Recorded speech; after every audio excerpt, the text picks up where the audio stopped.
Umat Tuhan yang terkasih, kami informasikan bahwa link ibadah Minggu Online yang diselenggarakan melalui YKB GKI TV hanya bisa diakses pada 4 jam kebaktian, yaitu pada pukul 9, pukul 11, pukul 17, dan 19 WIB.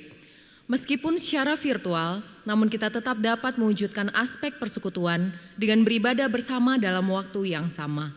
Demikian warta pada hari ini, mari kita persiapkan diri untuk memulai ibadah kita dengan bersaat teduh.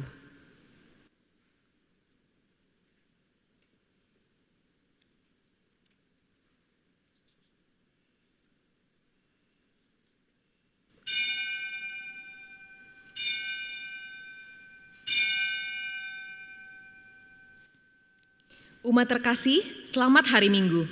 Setelah sepekan mengerjakan berbagai aktivitas, mari tenangkan diri dan arahkan hati kepada Tuhan. Kita datang untuk menyembah dan memuliakan nama-Nya. Dan dengan sukacita dan syukur, mari kita masuki rumah-Nya.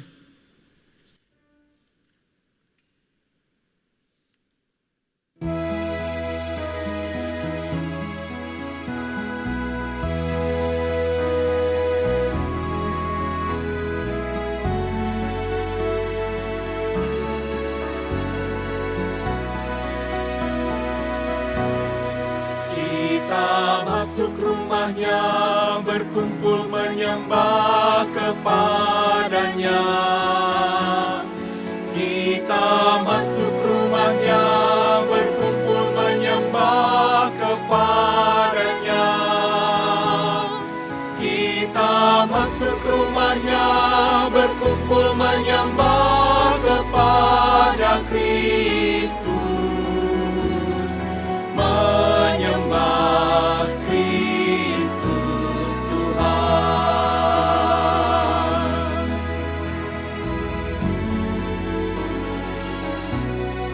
Lupakanlah dirimu, arahkan hatimu kepadanya. Lupakanlah dirimu, arahkan hatimu kepadanya. Lupakanlah dirimu, arahkan hatimu kepada Kristus. Menyembah Kristus Tuhan.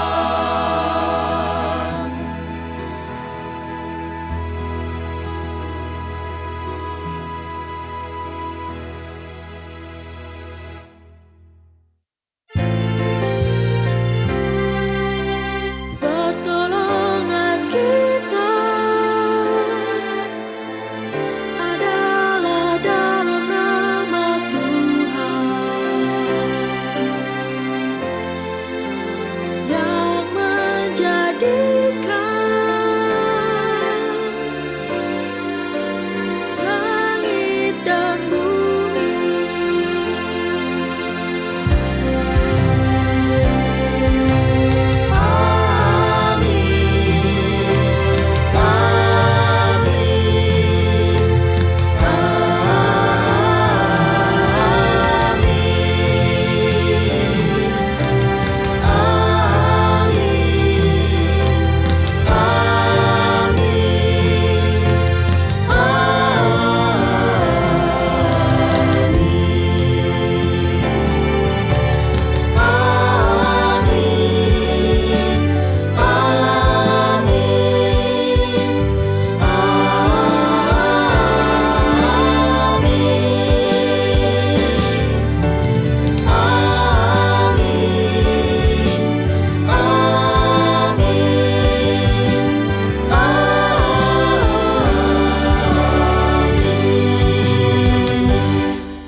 Tuhan beserta saudara. Dan beserta saudara juga. Umat yang terkasih, dunia yang berkembang membuat kita semakin mudah untuk mengakses firman Tuhan. Kita dapat membaca dan merenungkan firman Tuhan setiap hari, tidak hanya melalui buku renungan, melainkan juga melalui berbagai platform yang tersedia. Itu artinya, kemungkinan besar dalam satu hari kita dapat mendengarkan firman Tuhan lebih dari satu kali. Dan jika itu sungguh terjadi, maka pertanyaan selanjutnya adalah, apakah sebanyak itu juga kita melaksanakan firman-Nya? Atau justru yang terjadi adalah kita lebih cenderung membaca dan mendengarkan firman-Nya, namun kita enggan untuk mewujudkannya dalam hidup setiap hari? Melalui bacaan Alkitab hari ini kita akan kembali diingatkan akan panggilan kita sebagai anak-anak-Nya. Kita dipanggil bukan sekadar membaca dan mendengarkan firman Tuhan, melainkan juga mewujud nyatakan karyanya di dunia ini. Dengan itu kita sedang mempersaksikan dan menghidupi Allah yang berkarya. Mari kita berdoa.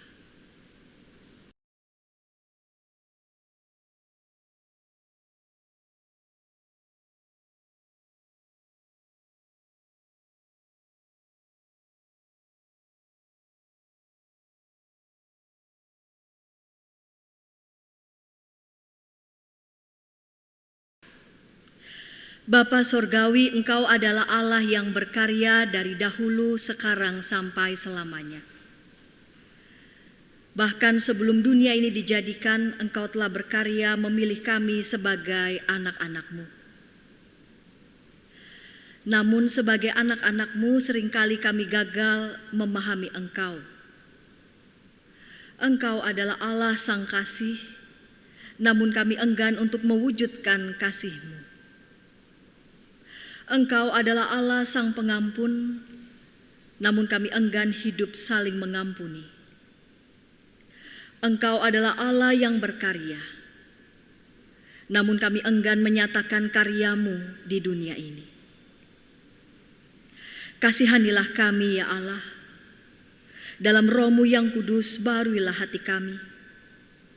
Mampukan kami untuk terus mengenali-Mu dan mewujudkan Allah yang kami kenali lewat seluruh hidup kami. Sehingga melaluinya Engkau dipersaksikan dan dimuliakan. Dalam Kristus melalui Roh Kudus dan kepada Bapa di surga kami naikkan doa ini. Amin.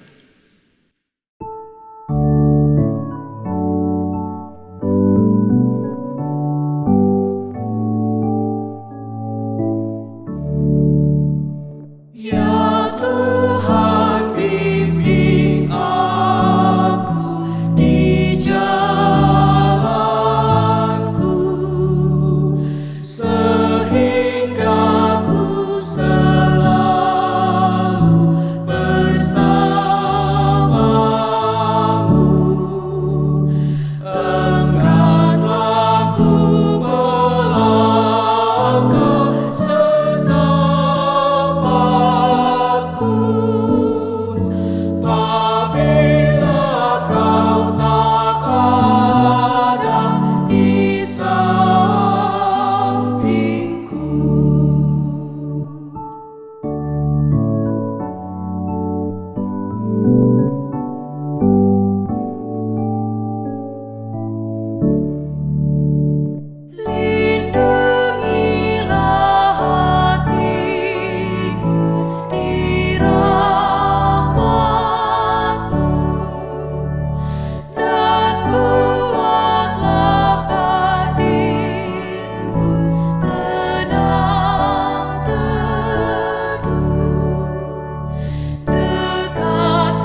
menyambut kita yang dalam kesungguhan menyesali dosa-dosa kita.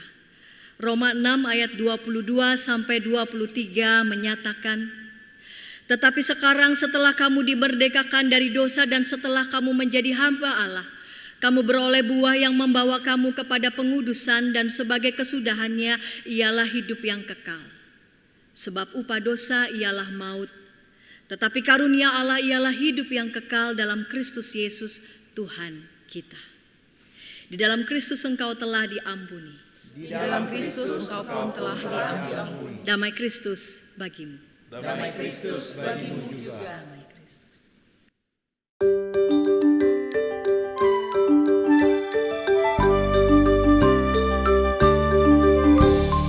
Sungguh indah kabar mulia, hai percayalah, Yesus Kristus tak berubah selama-lamanya.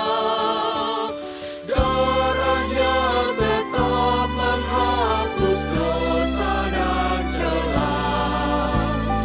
Ia hibur yang berduka, puji namanya. Baik kemarin, hari ini, selama-lamanya. Yesus Kristus tak berubah, puji namanya. Puji namanya.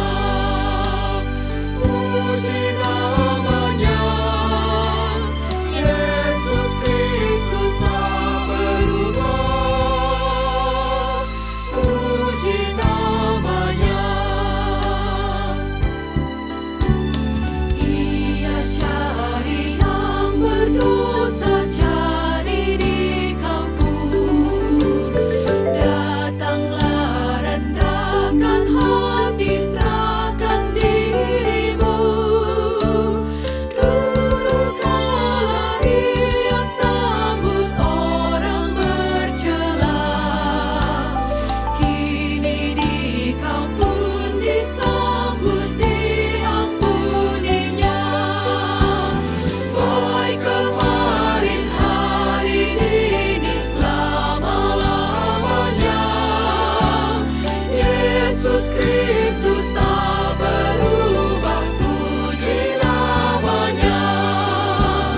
Puji namanya. Puji namanya. Yesus Kristus tak berubah, puji namanya.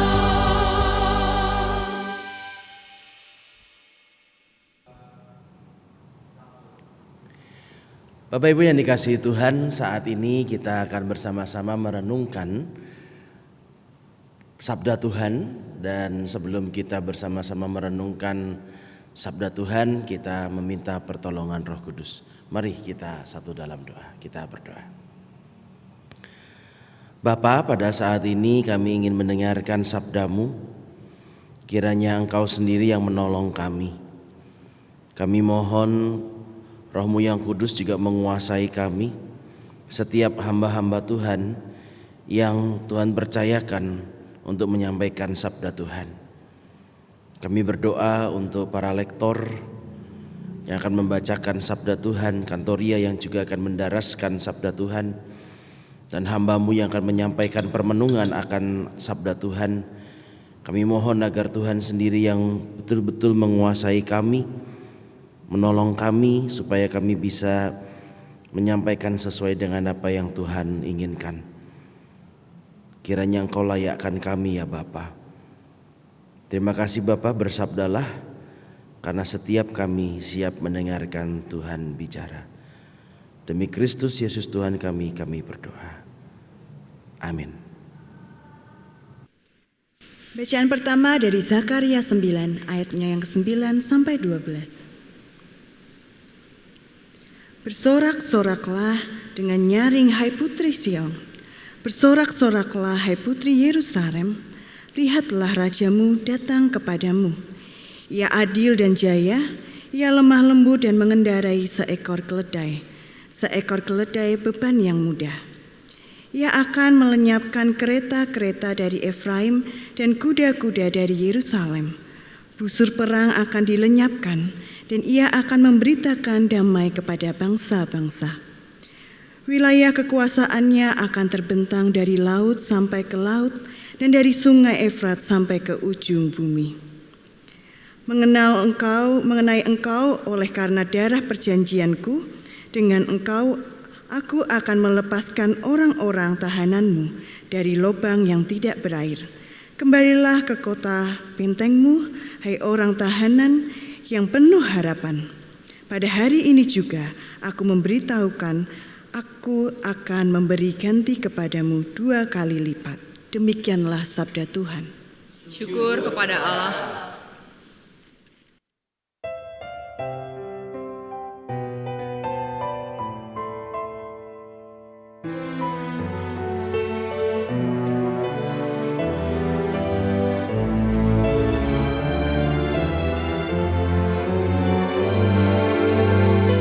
Tuhan itu pengasih dan penyayang, panjang sabar, kasih setianya besar. Tuhan itu baik bagi semua orang, penuh rahmat terhadap semua ciptaannya. Tuhan itu pengasih dan penyayang, panjang sabar, kasih setianya besar. Tuhan itu baik bagi semua orang, penuh rahmat terhadap semua ciptaannya. Segala yang kau jadikan kan bersyukur padamu. Orang yang kau kasihi akan memujimu. Kan mereka kabarkan kemuliaan kerajaanmu, keperkasaanmu pada anak manusia. Tuhan itu pengasih dan penyayang, panjang sabar, kasih setianya besar. Tuhan itu baik bagi semua orang, penuh rahmat terhadap semua ciptaannya. Kerajaanmu itu kerajaan segala abad, dan pemerintahanmu tetap selamanya. Tuhan itu setia di segala firman-Nya, penuh kasih setia di segala karya-Nya. Tuhan itu pengasih dan penyayang, panjang sabar, kasih setianya besar. Tuhan itu baik bagi semua orang, penuh rahmat terhadap semua ciptaannya. Tuhan itu penopang bagi semua orang, Dia penopang bagi semua yang jatuh. Tuhan itu penegak bagi semua orang, Dia penegak bagi semua yang tertunduk. Tuhan itu pengasih dan penyayang, panjang sabar, kasih setianya besar. Tuhan itu baik bagi semua orang, penuh rahmat terhadap semua ciptaannya. Bacaan kedua dari surat Roma pasal 7 ayatnya yang ke-15 sampai 25. Sebab apa yang aku perbuat aku tidak tahu, karena bukan apa yang aku kehendaki yang aku perbuat, tetapi apa yang aku benci, itulah yang aku perbuat. Jadi jika aku berbuat apa yang tidak aku kehendaki, aku menyetujui bahwa hukum Taurat itu baik. Kalau demikian bukan aku lagi yang memperbuatnya, tetapi dosa yang ada di dalam aku. Sebab aku tahu bahwa di dalam aku, yaitu di dalam aku sebagai manusia, tidak ada sesuatu yang baik. Sebab kehendak memang ada di dalam aku, tetapi bukan hal berbuat apa yang baik. Sebab bukan apa yang aku kehendaki, yaitu yang baik, yang aku perbuat, melainkan apa yang tidak aku kehendaki, yaitu yang jahat, yang aku perbuat. Jadi jika aku berbuat apa yang tidak aku kehendaki, maka bukan aku lagi aku yang memperbuatnya, tetapi dosa yang diam di dalam aku. Demikianlah aku didapati hukum ini. Jika aku menghendaki berbuat apa yang baik, yang jahat itu ada padaku. Sebab di dalam batinku aku suka akan hukum Allah. Tetapi di dalam anggota-anggota tubuhku, aku melihat hukum lain yang berjuang melawan hukum akal budiku, dan membuat aku menjadi tawanan hukum dosa yang ada di dalam anggota-anggota tubuhku. Aku manusia celaka. Siapakah yang akan melepaskan aku dari tubuh maut ini? Syukur kepada Allah oleh Yesus Kristus Tuhan kita. Demikianlah sabda Tuhan. Syukur kepada Allah. Bapak Ibu yang dikasihi Tuhan, pembacaan Injil terambil dari Injil Tuhan kita Yesus Kristus menurut Injil Matius pasal 11 ayat 16 sampai 19.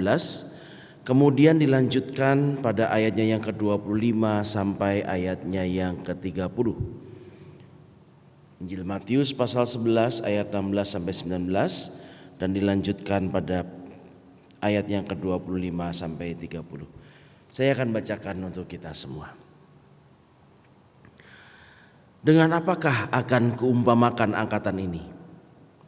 Mereka itu seumpama anak-anak yang duduk di pasar dan berseru kepada teman-temannya.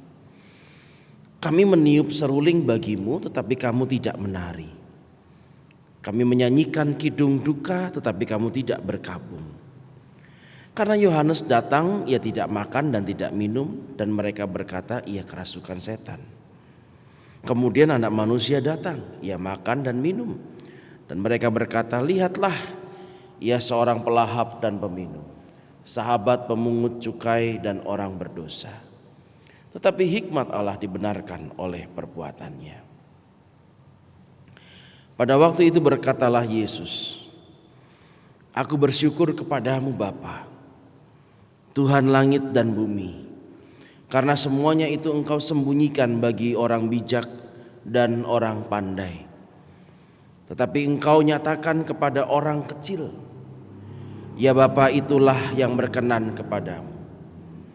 Semua telah diserahkan kepadaku oleh Bapakku, dan tidak seorang pun mengenal anak selain Bapa, dan tidak seorang pun mengenal Bapa selain anak, dan orang yang kepadanya anak itu berkenan menyatakannya. Marilah kepadaku semua yang letih lesu dan berbeban berat, aku akan memberikan kelegaan kepadamu. Pikulah kuk yang kupasang, dan belajarlah padaku, karena aku lemah lembut dan rendah hati, dan jiwamu akan mendapat ketenangan. Sebab kuk yang kupasang itu enak, dan bebanku pun ringan. Jemaat Tuhan, demikianlah Injil Tuhan kita Yesus Kristus. Kita yang disebut sebagai orang yang berbahagia adalah kita yang mendengarkan firman Allah, menyimpannya di dalam hati, dan melakukannya dalam kehidupan kita sehari-hari. Haleluya.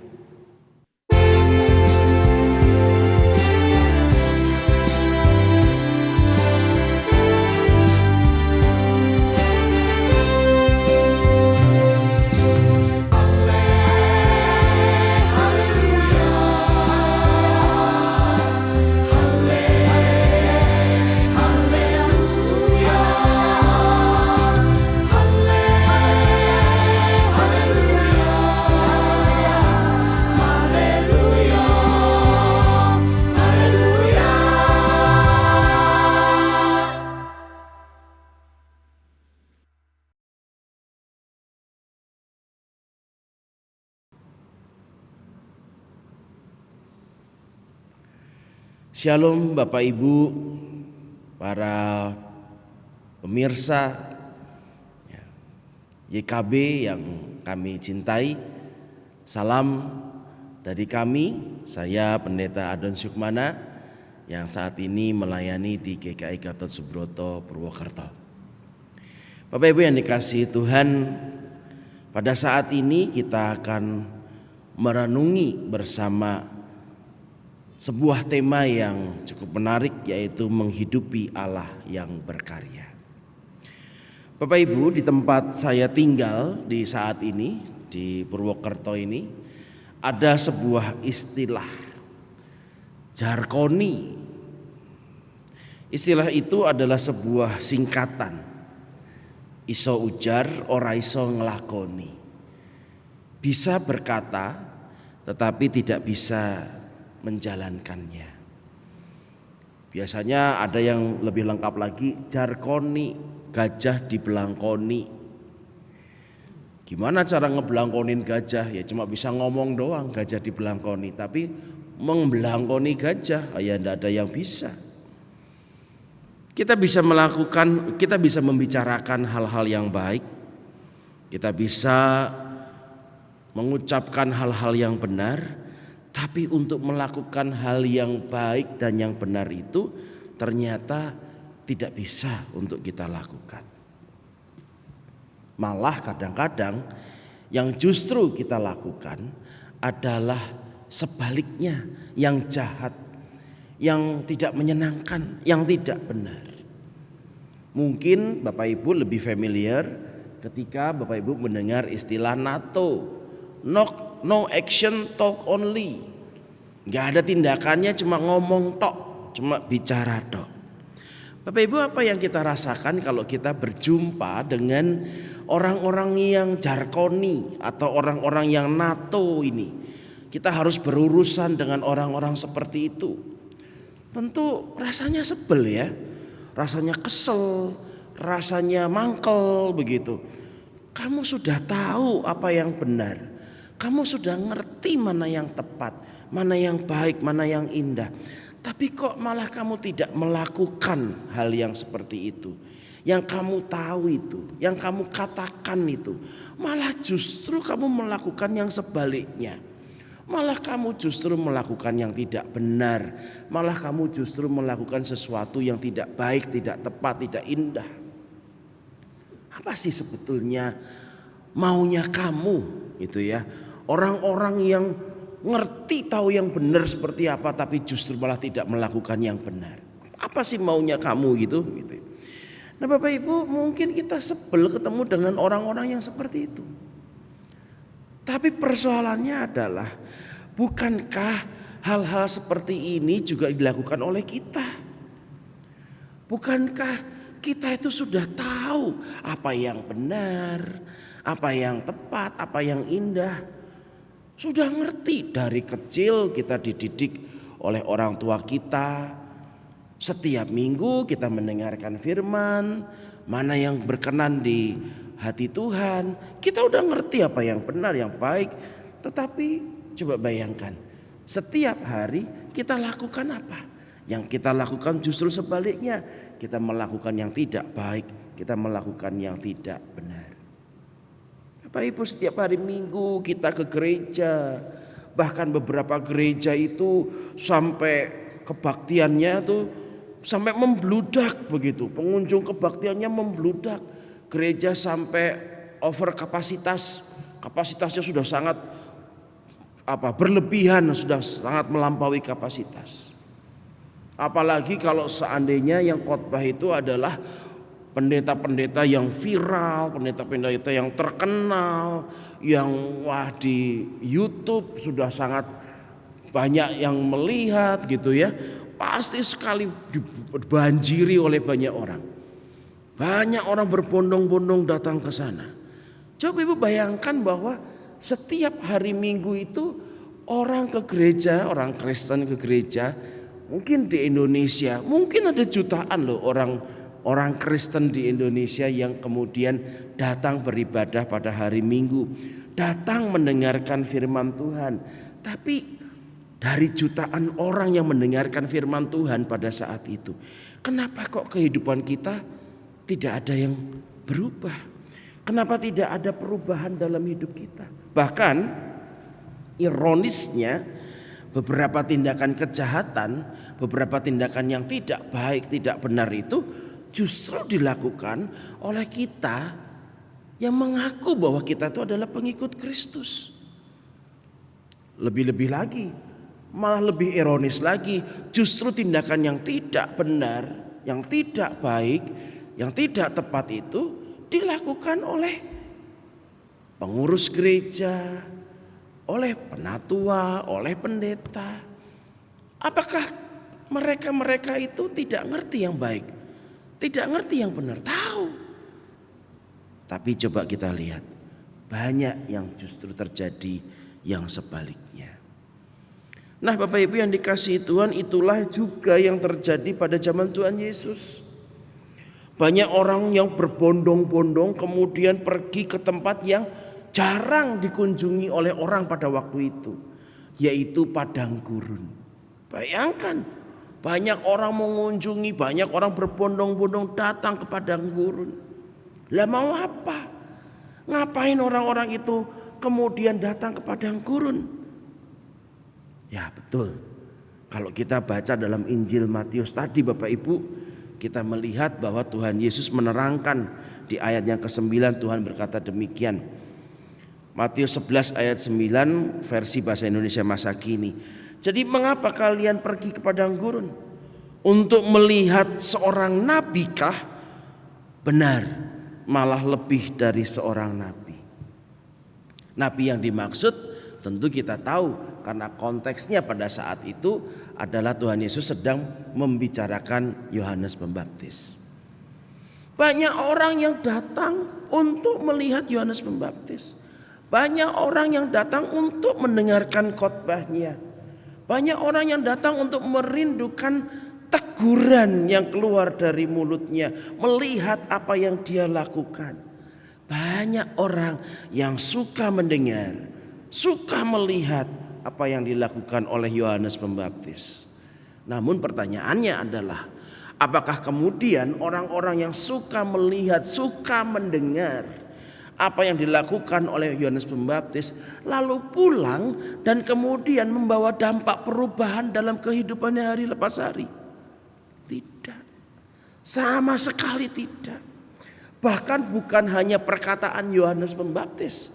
Tuhan Yesus mengatakan perkataan Tuhan Yesus sendiri pun tidak mereka dengar, tidak mengubah kehidupan mereka. Matius 11 ayat 18 sampai 19 versi bahasa Indonesia masa kini tertulis demikian. Yohanes datang, ia berpuasa dan tidak minum anggur. Dan orang-orang berkata, ia kemasukan setan. Sekarang Anak Manusia datang, ia makan dan minum. Lalu orang-orang berkata, lihat orang itu, rakus, pemabuk, kawan penagih pajak, dan kawan orang berdosa. Jadi siapa yang didengar? Mereka datang, mereka kepingin melihat Yohanes Pembaptis. Tapi ketika Yohanes Pembaptis mengatakan yang benar, yang indah, mereka pulang dan mengatakan, wah orang itu mabuk. Ya terus buat apa? Buat apa datang berbondong-bondong untuk kemudian melihat, menyaksikan, mendengar Yohanes Pembaptis? Sekarang Yohanes Pembaptis digantikan oleh Tuhan Yesus. Karena tugas dari Yohanes Pembaptis adalah mempersiapkan jalannya Tuhan Yesus. Tapi kata Tuhan Yesus, sekarang Anak Manusia datang, dia juga makan, dia juga minum, tidak seperti Yohanes Pembaptis. Tetapi kemudian justru malah dikatakan, wah orang ini rakus, wah orang ini pemabuk, wah orang ini penagih pajak begitu. Kawan orang berdosa. Lah terus untuk apa mereka datang untuk mendengarkan perkataan itu? Kalau tidak kemudian ada perubahan dalam kehidupannya. Bapak Ibu yang dikasihi Tuhan, kenapa orang Israel melakukan hal itu? Berbondong-bondong datang untuk melihat Yohanes Pembaptis, untuk mendengarkan Tuhan Yesus, pulang tak berdampak apapun. Kenapa kita yang hidup zaman sekarang suka sekali berbondong-bondong pergi ke KKR, pergi datang ke gereja, ibadah tiap minggu bersama dengan keluarga, tapi pulang jangankan sampai di rumah, sampai di lapangan parkir pun mungkin tidak ada yang berubah, kita marah-marah. Terus kemana semua yang kita dengar? Kenapa menguap begitu saja? Bapak Ibu yang dikasihi Tuhan, dalam bacaan kedua kita melihat bahwa ternyata yang mengalami hal ini bukan cuma kita, bukan cuma orang Israel, tetapi apa yang dialami oleh orang Israel, apa yang dialami oleh kita juga dialami oleh Rasul Paulus. Dalam kitab Roma 7 ayat 15 versi bahasa Indonesia masa kini, di sana dikatakan demikian, sebab saya sendiri tidak mengerti perbuatan saya. Hal-hal yang saya ingin lakukan itu tidak saya lakukan, tetapi hal-hal yang saya benci itu malah yang saya lakukan. Bapak Ibu, melalui ayat ini kita bisa melihat bahwa ternyata Paulus pun juga melakukan hal yang buruk. Padahal ia tahu bahwa itu tidak benar. Bahkan dikatakan bukan cuma sekedar dia tahu bahwa itu tidak benar, tapi perbuatan yang buruk itu dia benci. Tetapi anehnya, dia tahu itu tidak benar, dia tahu, dia benci perbuatan itu, tapi justru itu yang dia lakukan. Seolah Paulus tidak memiliki kekuatan untuk melawan agar apa yang dia benci itu tidak dilakukan. Lebih lanjut, Paulus menjelaskan demikian. Roma 7 ayat 18 sampai 20 versi bahasa Indonesia masa kini, saya tahu bahwa tidak ada sesuatu pun yang baik di dalam diri saya, yaitu di dalam tabiat saya sebagai manusia. Sebab ada keinginan pada saya untuk berbuat baik, tetapi saya tidak sanggup menjalankannya. Saya tidak melakukan yang baik yang saya ingin lakukan, sebaliknya saya melakukan hal-hal yang jahat yang saya tidak mau lakukan. Kalau saya melakukan hal-hal yang saya tidak mau lakukan, itu berarti bukanlah saya yang melakukan hal itu, melainkan dosa yang menguasai diri saya. Bapak Ibu, menariknya, ketika Paulus mengatakan manusia, dia menunjuk dirinya. Kata manusia yang digunakan oleh Paulus adalah sarx, yaitu daging yang telah jatuh dalam dosa, daging yang dibelenggu oleh dosa. Maka tidak heran, apapun yang dilakukan di dalam dosa, apapun yang dilakukan dalam belenggu dosa itu adalah dosa. Kelihatannya kita melakukan sesuatu yang baik, kelihatannya kita melakukan hal yang baik, tapi ternyata karena kita dibelenggu oleh dosa, maka yang kelihatannya benar, yang kelihatannya tepat, yang kelihatannya baik, justru sebetulnya yang kita lakukan tidak benar, tidak baik, tidak tepat. Salah satu contoh, saya pernah mendengarkan anekdot sebuah perkumpulan doa. Ini sebuah ilustrasi, bukan saya sedang menceritakan sebuah kenyataan saya pernah berjumpa dengan persekutuan doa ini. Tidak, ini hanya sebuah ilustrasi saja. Ilustrasi tentang sebuah perkumpulan doa. Tujuannya baik bukan? Berkumpul untuk berdoa dan mendoakan. Lalu apa yang terjadi? Ketika mereka berdoa, mereka menginventaris apa yang mau akan didoakan. Salah satu orang berkata, tolong itu didoakan. Itu si ibu B itu keluarganya sedang ada dalam pergumulan. Lalu yang lain menyaut, Oh ya pancen. Kae sing ibu B kae ya jane keluargane. Duh, sengsara temen. Lah, kenapa sih? Wah itu loh. Yang ibu B itu ya suaminya selingkuh, anaknya narkoba. Loh, kok kasihan sekali. Nah itu masalahnya si ibu B-nya juga terlalu sibuk sih.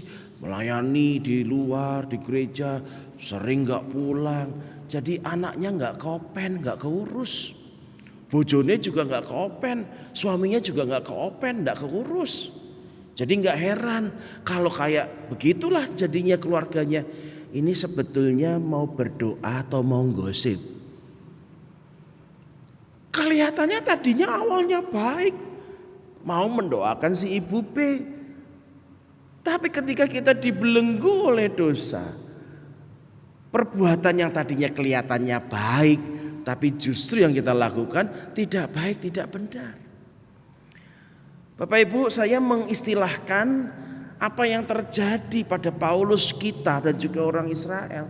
Ngerti yang baik, ngerti yang benar, tetapi justru melakukan yang tidak baik, yang tidak benar karena dibelenggu oleh dosa. Saya mengistilahkannya itu dengan sebutan gravitasi dosa. Istilahnya seperti ini. Pura-puranya ini adalah kita. Ini manusia. Sharks, diri kita yang dibelenggu oleh dosa, diikat oleh kuasa dosa. Lalu apa yang terjadi ketika manusia ini berupaya untuk tidak melakukan dosa? Ketika manusia ini berupaya untuk lepas dari dosa, yang terjadi dia akan jatuh lagi di dalam dosa. Dia berupaya untuk melakukan hal yang baik sebaik-baiknya supaya dia lepas dari dosa. Semakin dia berupaya untuk melakukan yang baik, tapi justru semakin jatuh lebih keras. Dan itu terjadi berulang-ulang kali. Apa yang baik yang ingin saya lakukan, justru yang buruk yang saya lakukan, justru yang jahat yang saya lakukan. Tidak pernah bisa lepas, tidak pernah bisa putus. Kita semakin jauh jatuh dan semakin membuat kita menyerah untuk melakukan hal yang baik. Menyerah untuk melakukan hal yang benar. Kita lelah, kita capek. Semakin kita jauh dari Tuhan, semakin kita lupa siapa jati diri kita sebenarnya. Perlahan namun pasti dosa menguasai hidup kita. Dosa menyeret kita pada kematian, pada kehancuran. Itulah yang membuat Paulus frustrasi luar biasa. Bagaimana mungkin saya bisa lepas dari cengkeraman dosa ini? Bagaimana kita bisa melakukan apa yang kita inginkan, yang baik itu yang kita lakukan? Dalam frustrasinya itu Bapak Ibu, Paulus berteriak dalam Roma 7 ayat 24 mengatakan, "Aku manusia celaka. Siapakah yang akan melepaskan aku dari tubuh maut ini, dari tubuh kematian ini? Aku manusia celaka." Bapak Ibu, tidak ada harapan. Ketika kita berbuat baik tapi kita dicengkram oleh belenggu dosa, maka apapun yang kita lakukan di dalam dosa adalah dosa. Tetapi ada sebuah kabar sukacita. Ada sebuah kabar gembira. Gravitasi dosa ini bisa berakhir. Gravitasi dosa ini bisa putus, bisa selesai. Paulus mengatakan selanjutnya dalam Roma 7 ayat 24 versi bahasa Indonesia masa kini, Paulus mengatakan demikian. Syukur kepada Allah, Ia mau menyelamatkan saya melalui Yesus Kristus. Bapak Ibu yang dikasihi Tuhan, ketika kita berupaya dan jatuh lagi, berupaya dan jatuh lagi, syukur kepada Allah, kita diselamatkan. oleh Yesus Kristus. Kita ditangkap oleh kasih Allah itu, sehingga kita tidak lagi menjadi tawanan dosa. Kita ditangkap oleh karunia Allah itu, anugerah Allah itu. Akhir dari gravitasi dosa ini adalah ketika kita mau menyerahkan diri kita dalam anugerah keselamatan Yesus Kristus. Karya keselamatan Yesus Kristus. Hanya di dalam Yesus inilah kita dapat kembali mengingat siapa kita.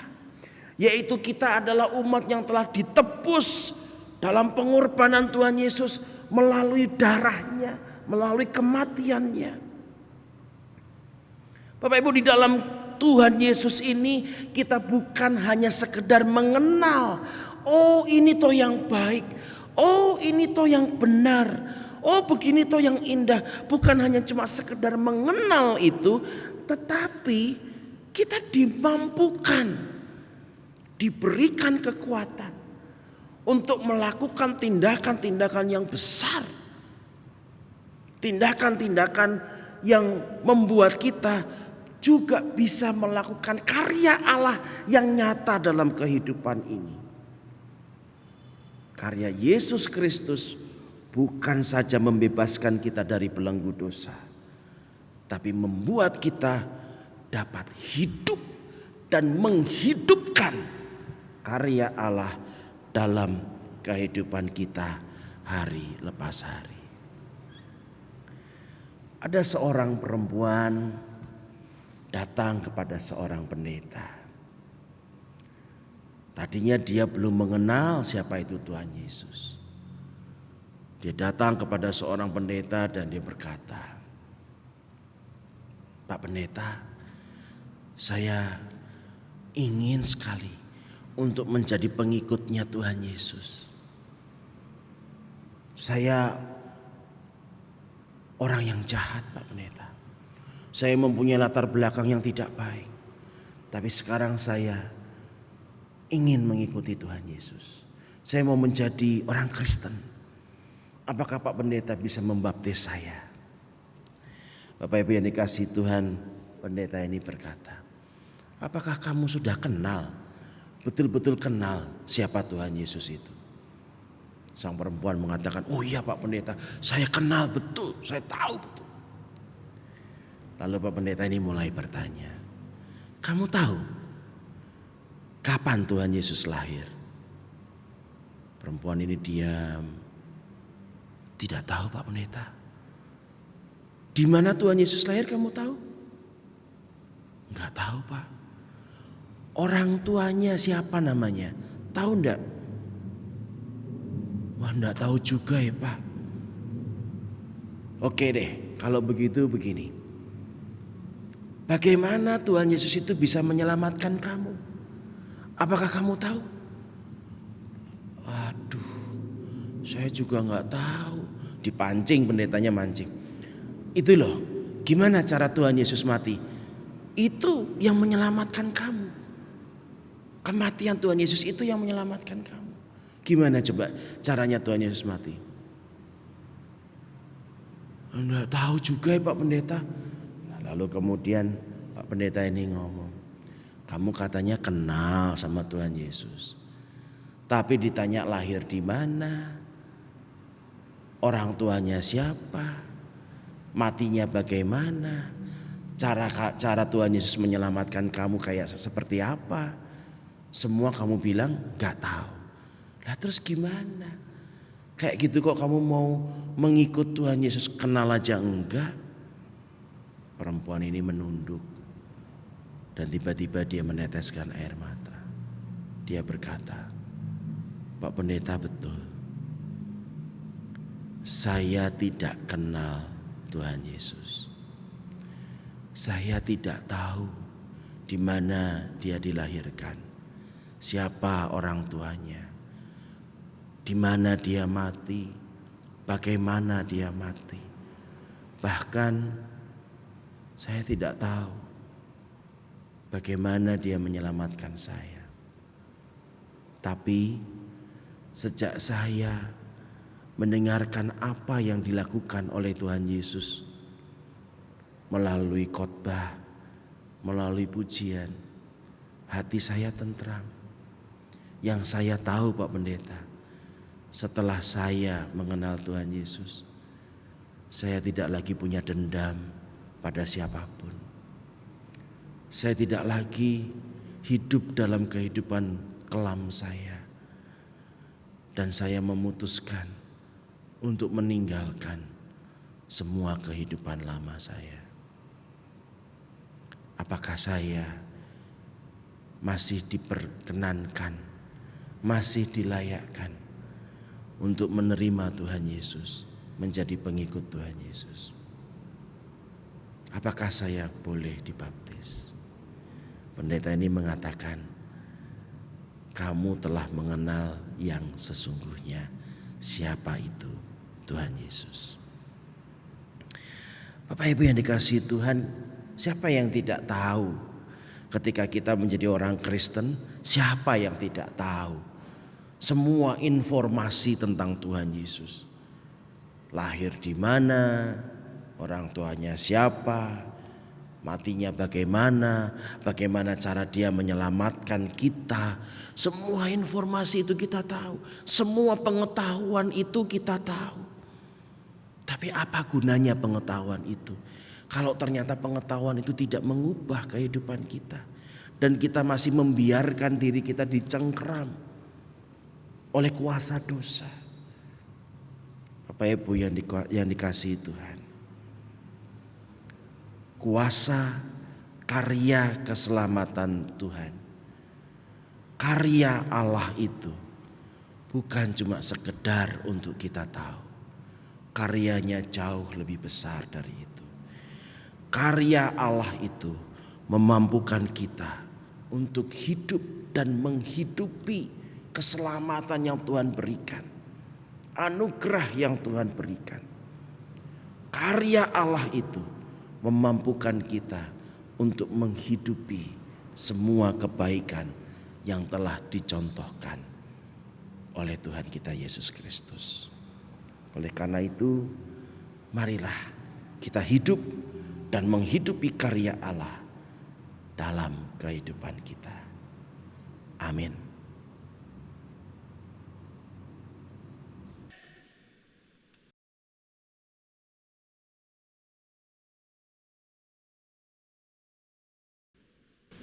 Marilah kita bersama dengan umat Allah di masa lalu, masa kini, dan masa depan, mengingat janji baptisan kita dengan mengikrarkan pengakuan iman rasuli.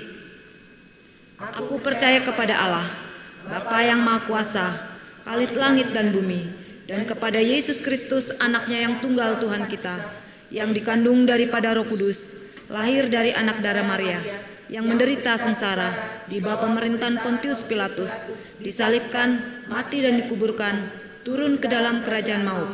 Pada hari yang ketiga, bangkit pula dari antara orang mati, naik ke surga, duduk di sebelah kanan Allah, Bapa yang Maha Kuasa, dan dari sana ia akan datang untuk menghakimi orang yang hidup dan yang mati.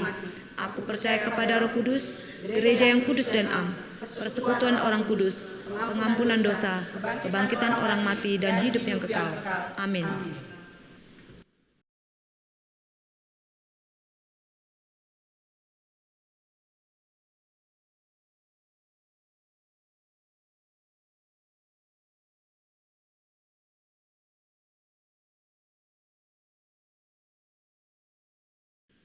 Mari bersama kita berdoa syafaat.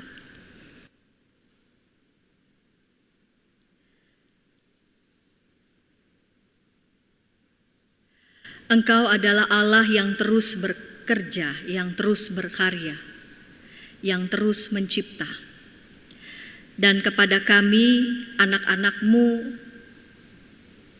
Engkau telah mengaruniakan kepada kami akal dan budi. Engkau mengaruniakan kepada kami segala potensi yang harusnya kami lakukan untuk memelihara kehidupan, untuk merawat kehidupan, untuk menjadi berkat bagi sesama. Karena itu ya Tuhan, kami mau terus bersedia, Engkau bimbing, Engkau pimpin agar kami tetap setia untuk melakukan tugas dan panggilan kami. Jangan biarkan kami sebagai anak-anak-Mu dalam keseharian, justru yang kami lakukan, kami tidak menghidupi karya Tuhan di tengah-tengah keseharian kami, di tengah-tengah lingkungan kami. Biarlah kami boleh setia untuk juga turut bekerja bersama dengan Tuhan yang selalu setia berkarya bagi kami semua. Bapa di surga, Bapa yang baik, kami mau berdoa bagi setiap gereja Tuhan yang mencoba untuk mengejawantahkan tugas panggilan dalam setiap program-program. Biarlah program-program itu menjadi program-program yang membangun umat, menjadi program-program yang membangun masyarakat, menjadi program-program yang dapat memelihara dan merawat kehidupan. Kami berdoa bagi anak-anak-Mu yang Kau percaya melakukan tugas karya kerja di berbagai lembaga. Biarlah setiap tugas, pekerjaan, bahkan juga wewenang yang dipercayakan itu boleh dipakai sepenuh-penuhnya dengan bertanggung jawab, memelihara dan merawat kehidupan. Bapa di surga, Bapa yang baik, kami mau bersatu hati, mau berdoa untuk setiap penyelenggara negara yang Engkau percaya untuk melakukan tugas mereka. Biarlah mereka boleh mengerjakan tugas-tugas mereka dalam takut akan Tuhan. Kami mau berdoa untuk setiap dosen, guru yang Kau percaya untuk mendidik mitra didik, mendidik naradidik.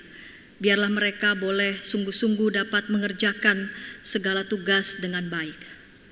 Kami mau berdoa untuk mereka yang Engkau percaya mengelola lembaga pendidikan, entah itu membuat kurikulum dan lain sebagainya.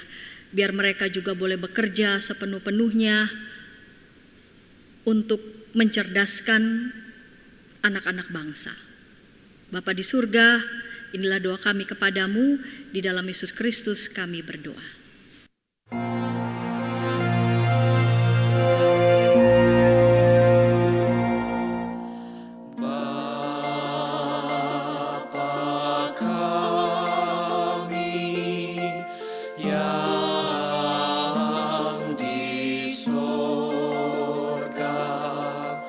Dikuduskanlah namamu, datanglah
Marilah dengan sukacita kita bawa persembahan kepadanya sebagai ungkapan syukur atas kasih-Nya pada kita.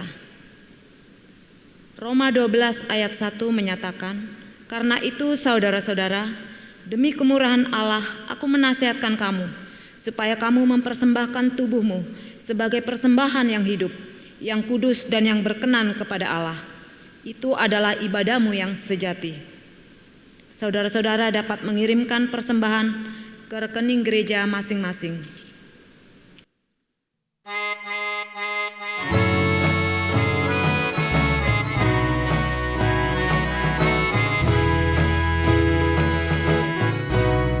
Apalah arti ibadahmu kepada Tuhan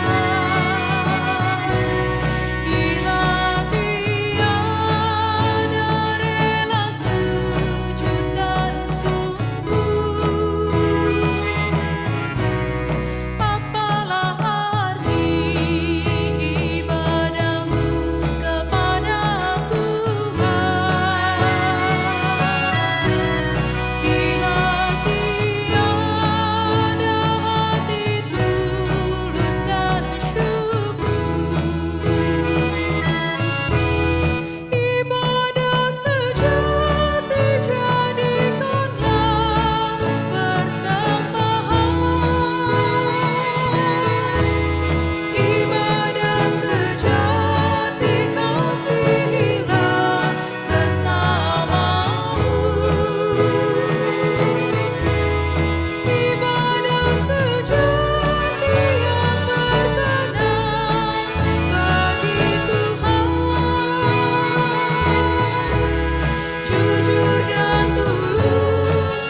Umat Tuhan, mari kita berdoa.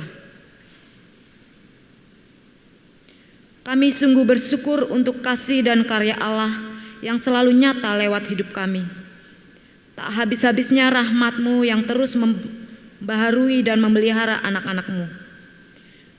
Dan dalam rasa syukur kami membawa persembahan ini, kiranya Engkau berkenan memberkatinya agar dapat dikelola dengan baik oleh majelis jemaat untuk menyatakan karya-karya Allah di tengah dunia ini, sehingga melaluinya Engkau dimuliakan di seluruh bumi.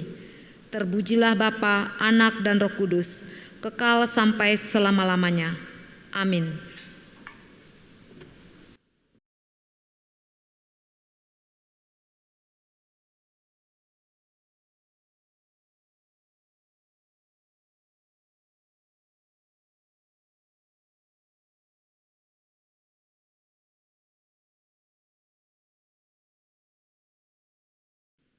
Umat yang terkasih, Allah adalah Allah yang berkarya.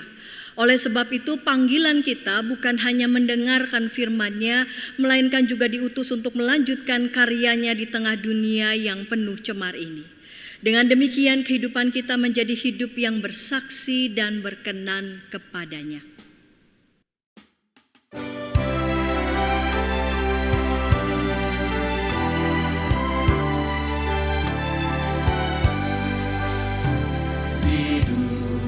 Yang penuh cemar antara sesamamu, hiduplah saleh dan benar, nyatakan Yesus dalammu, nyatakan Yesus dalammu, nyatakan Yesus dalammu, sampaikan firman dengan hati teguh, nyatakan Yesus dalammu. Di buku kitab terbuka, dibaca sesamamu.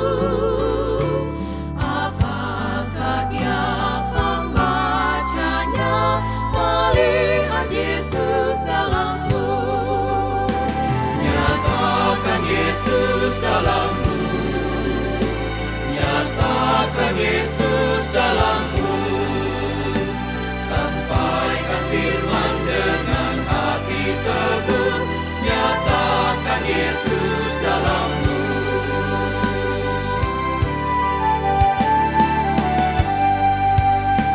Di sorga kau kelak senang berjumpa sahabatmu, berkat hidupmu dalam terang, nyatakan Yesus dalammu, nyatakan Yesus dalammu, nyatakan Yesus dalammu, sampaikan firman dengan hati teguh, nyatakan Yesus dalammu. Hiduplah kini baginya, berjiwa tetap teguh, bimbinglah orang terjebak, melihat Yesus dalammu, nyatakan Yesus dalammu, nyatakan Yesus dalammu, sampaikan firman dengan hati teguh, nyatakan Yesus dalammu.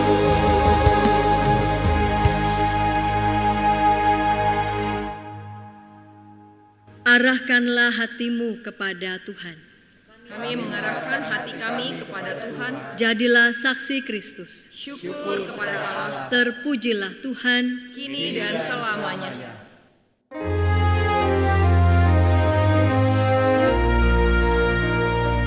Kasih karunia dari Allah Bapa dan Anak dan Roh Kudus, kiranya beserta kamu sekalian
Sahabat, mari dukung pelayanan dan pekabaran Injil melalui YKB dengan membagikan link acara ini kepada sebanyak mungkin orang.